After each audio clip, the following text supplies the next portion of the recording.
जाऊया पुढच्या बातमीकडे आणि ही बातमी आहे पुण्यामध्ये अष्टविनायक महामार्गावर भीषण अपघात झालाय आणि एकाच कुटुंबातल्या तिघांचा मृत्यू झालाय।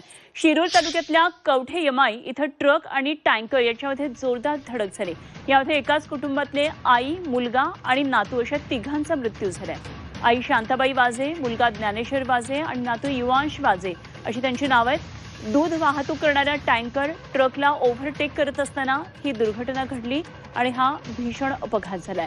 आणि या संदर्भात आणखी तपशील जाणून घेऊया। आमचे प्रतिनिधी हेमंत चापुडे सध्या आपल्या बरोबर आहेत। हेमंत, अत्यंत भीषण अपघात झालाय, एकाच कुटुंबातल्या तिघांचा मृत्यू झाल्याचं कळतंय, काय नेमके तपशील आहेत? अनुपम, अतिशय दुर्दैवी अशी घटना मानावी लागेल। अष्टविनायक महामार्गावर शिरूर तालुक्यातील कवठे यमाई येथे हा भीषण अपघात आहे।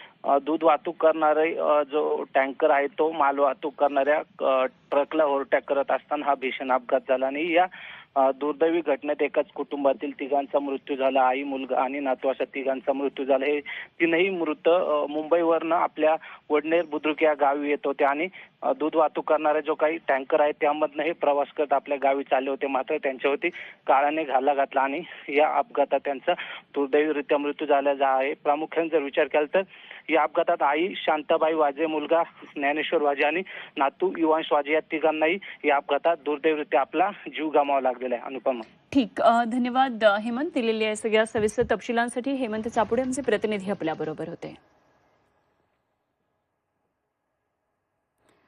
पुढे जाऊया आणखी